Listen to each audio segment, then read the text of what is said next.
Vamos a ver ahora cómo es que hacemos para poder multiplicar expresiones que sean racionales. Es decir, recordar que si es un número racional, tiene esta facultad de poderse escribir como una fracción. Nunca nos olvidemos que este A y este B son numeritos que son enteros, pertenecen a los enteros, cualquier número entero, pero el B tiene que ser distinto de 0.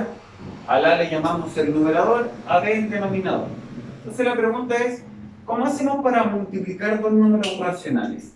Aquí, a diferencia de la adición y sustracción, esto es bastante más simple debido a solo el hecho de que recordar que para poder hacer adición o sustracción de fracciones, las fracciones deben ser homogéneas. ¿Eso qué quería decir? Quiere decir que para poder adicionarlas o sustraerlas, en primer lugar deberían tener el mismo denominador las fracciones. ¿Ya? En ese caso se conservaba el denominador y se operaba el numerador. Y ya veíamos que si no tenían igual denominador, a través de fracciones equivalentes y amplificación, podíamos igualar los denominadores, con el mínimo como un múltiplo. Pero eso lo hace bastante más ajetreado y lamentablemente en adición y sustracción es así. En cambio en la multiplicación no necesito que ocurra esto. Esto es solo de la adición y sustracción. Es decir, que para multiplicar fracciones da lo mismo cómo sean las fracciones. De hecho, viene la primera propiedad importante, recordar siempre estudiar la clausura. La primera propiedad importante de la multiplicación de racionales es que si tú multiplicas un racional por otro número racional, la respuesta siempre ha de ser un número racional. Cualquiera sea, positivo o negativo, inclusive el 0, porque el 0 es racional.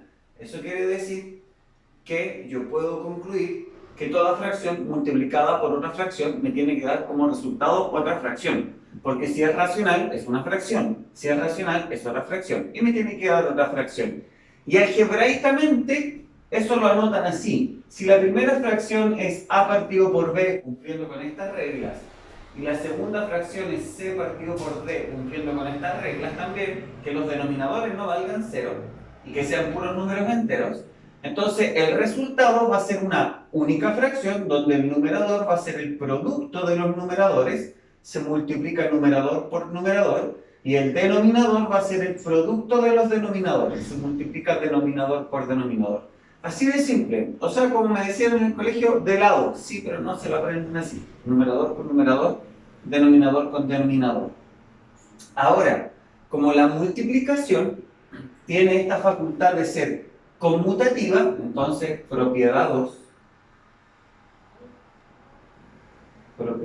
2, si a partido por b es un racional, una fracción, y lo multiplico por c partido por d, que es otra fracción, esto me va a dar lo mismo que yo multiplique el segundo factor por el primer factor. Recordad que los componentes de una multiplicación se llaman factores, y de ahí viene el término que el orden de los factores no va a alterar el producto. Lo que va a suceder es que aquí va a quedar a por c partido por b por d, y aquí va a quedar c por a partido por d por b.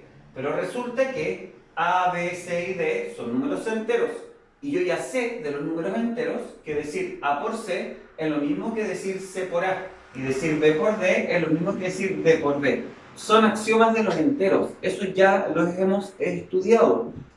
Podemos analizar si hacen estructuras de subgrupo, de cuerpo, etc., pero no lo va a preguntar la prueba de transición. Si la conmutatividad, entonces, se cumple la clausura, todo racional por un racional siempre me da racional, y se cumple la conmutatividad, que son las dos propiedades que más se utilizan. ¿Ya? Eso va a pasar a multiplicar fracciones. ¿Qué más va a ocurrir? Tercera propiedad. Propiedad asociativa. ¿Qué dice la propiedad asociativa? La propiedad asociativa, recordar, es aquella que dice lo siguiente. Si yo tengo tres números racionales multiplicados entre sí, a partido por b, por c partido por d, por E partido por F, y por acá tengo A partido por B, por C partido por D, por E partido por F. Hasta ahí tú vas a estar diciendo, pero no has hecho nada distinto. Recordar que aquí viene, en la propiedad asociativa, el concepto del uso de razón a través del paréntesis. Entonces, mi uso de razón me dice que para poder hacer una multiplicación no existe nadie que pueda multiplicar 3 factores o más al mismo tiempo. Siempre lo hacen de 2. Ahora, hay unos que son más rápidos y otros más lentos, pero nadie es capaz de hacerlo de 3 al mismo tiempo. Entonces, rápidamente yo sé que puedo asociar la multiplicación de los dos racionales y este producto, que va a ser un nuevo racional, multiplicarlo con este racional. O yo podría multiplicar primero estos dos factores y su producto multiplicarlo con este primer factor de acá, y resulta que el producto de este con el producto de este van a ser exactamente lo mismo. ¿Ya? Así que la propiedad asociativa también se cumple. Tercera propiedad. Importante lo que estamos hablando. Propiedad 4. El neutro multiplicativo. El neutro de la multiplicación, elemento neutro. Sabemos que el elemento neutro de los enteros era el 1, porque si yo un número entero lo multiplico por el 1, obtengo el mismo entero. Ahora, los racionales, ¿cómo sería? Si yo un número racional lo multiplico por 1, voy a obtener el mismo racional, tanto por su derecha como por su izquierda. Para que el elemento neutro exista, tiene que dar el mismo resultado, tanto por la izquierda como por la derecha. El mismo resultado es el mismo número. Por eso se llama neutro, porque no le cambia su valor. El de la adición es el 0. Recordar que el 1 va a ser también un número racional, porque perfectamente podrías escribirlo 1 partido por 1. Y A por 1, A es un entero, y un entero por 1 es el mismo entero. Lo mismo pasa con B. Acá también podrías haberlo visto así. Esas son las facultades que tiene entonces el 1. El neutro multiplicativo es el 1. Y ya llevamos 4 propiedades. Y resulta que si hacemos cumplir la quinta propiedad, vamos a poder decir que este de aquí se puede comportar entonces como un grupo abeliano en los racionales para la multiplicación. ¿Qué significa eso? Que además me tiene que existir este último, que es el elemento propiedad 5, el elemento inverso. Elemento inverso. En este caso es el inverso multiplicativo. Y el inverso multiplicativo recibe el nombre, así lo va a preguntar mucho esta prueba, de recíproco. El recíproco es el inverso multiplicativo. ¿Qué cosa es el recíproco? El recíproco es algo que no existía en los enteros. Recordad que los enteros para la multiplicación carecían de recíproco. ¿Por qué razón?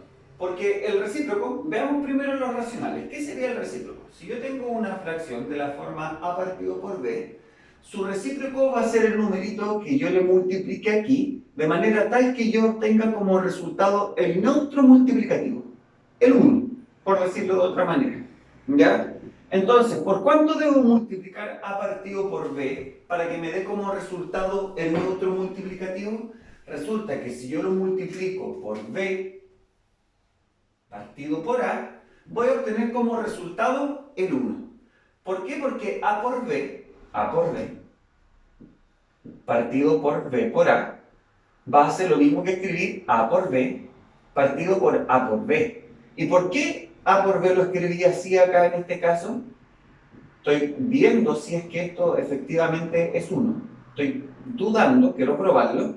¿Por qué puedo hacer esto? Porque al ser esto ya números enteros, los números enteros tienen nuevamente la conmutatividad. Y ahora, A por B partido por A por B, sabemos que numerador y denominador iguales, esto como resultado 1. Por lo tanto, eso quiere decir que efectivamente el inverso multiplicativo o recíproco de un número racional es como que la fracción invertida, sin cambiarle el signo, solo invertirla, sin cambiarle el signo, solo se invierte.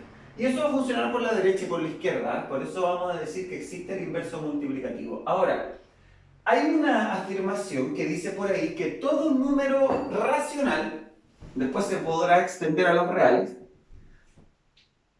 posee recíproco. Eso es falso, porque no todos los números racionales poseen recíproco.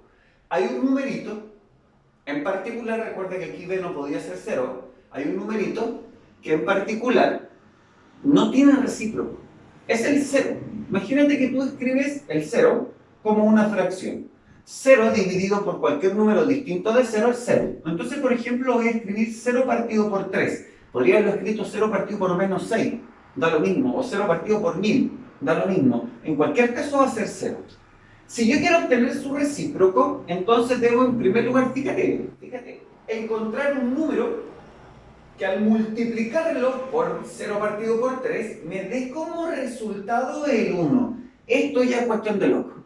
Porque resulta que 0, 0, ahí está el 0 escrito de otra manera. Acuérdate que este es el mismo 0 que está ahí, ese de ahí.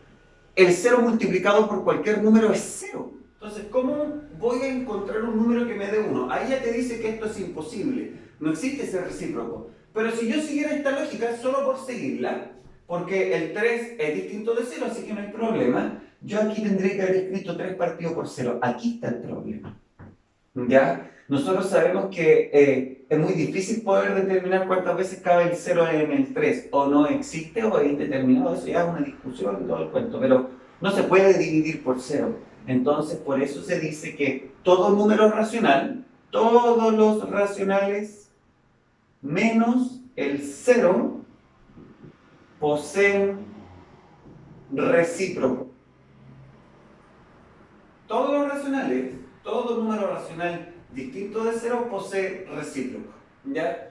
Algebraicamente, entonces sabemos que es como dar vuelta al número. Y ahí entonces tenemos las propiedades de la multiplicación de racionales. Son estas 5, las 5 se cumplen, cuidado con el 0, el recíproco de 1 es 1, por si acaso, el recíproco de menos 1 también es menos 1, son los únicos números racionales que su recíproco es el mismo número, 1 y menos 1. Ya sabemos que cumplen con las 5, por lo tanto podemos categorizarlo como grupo abeliano. Y después faltaría ver un ejemplo. Ya, ¿y esto cómo se aplica? Las propiedades son importantes. Debes estar trabajando y darte cuenta de ejercicios que preguntan por el recíproco, que preguntan por la conmutatividad, que preguntan mucho por la clausura. Entonces, esto no es menor, es importante. Pero a la hora de hacer un ejercicio, entonces, esto es algo nada más que así. 4 tercios por 12 octavos por 9 quintos. Ya. Tengo que multiplicar estas fracciones. Da lo mismo si son 2 o 3, siempre voy a ir de 2 en 2. Puedo operar 4 por 12, que es 48, y después 48 multiplicarlo por 9. Y abajo podría ser 3 por 8, que es 24, y después 24 multiplicarlo por 5, o en el orden que yo estime conveniente, y encontrar el resultado. Pero resulta que el valor de la fracción siempre es la fracción irreductible. Por ende, voy a tener que obligadamente simplificar. Y si yo multiplico, voy a obtener números muy grandes. Y encontrar el máximo común divisor de números muy grandes es más complicado. Por eso, se permite, y solo en la multiplicación, gracias a la conmutatividad y asociatividad, hacer lo siguiente. Fíjense, solo porque la multiplicación de racionales es conmutativa y asociativa, se puede cualquier numerador simplificarlo no solo con su respectivo denominador, sino que con cualquiera de los denominadores. ¿Por qué yo, por ejemplo, el 3, o sea, el 4 podría simplificarlo con el 8? Porque resulta que decir 3 por 8 es lo mismo que decir 8 por 3. Se me permitiría cambiar de posición por la conmutatividad los denominadores. Es por eso que se puede hacer esto. Entonces, por ejemplo, el 4 no se puede simplificar con el 3. Con denominadores, con este no. Con el 5 tampoco. Con el 8 sí, por 4. Voy a simplificar estos 2 por 4. Y aquí me va a quedar como resultado 1. Y aquí me va a quedar como resultado 2. Después voy con el siguiente, si este ya no se puede simplificar. El 12 yo podría simplificarlo con el mismo 2, por 2. Este ya va a quedar en 1 y este va a quedar en 6. Veo si lo puedo simplificar, con 5 no se puede, pero con 3 sí, por 3. Este va a quedar en 2, este va a quedar en 1, este ya no se puede simplificar más. Aquí tengo un 2, aquí un 1, vamos, bien pequeñito. Y finalmente el 9, que no se puede con el 5. No puedo simplificar más y diré entonces los unos son neutros, 1 por 2 va a seguir siendo 2, me estaría quedando 2 por 9, partido por 1 por 1, no es necesario colocarlos, partido por 5. Y como ya no puedo simplificar más, esto es 18 quintos. Que solo para recordar es lo mismo que decir 3 enteros, 3 quintos. Y ahí tenemos el resultado de una multiplicación, que es bastante simple. Y recuerda que el consejo es simplificar antes de multiplicar. Te asegurará que la fracción final obtenida como producto es aquella que es ya irreductible, que no se puede simplificar más. Eso.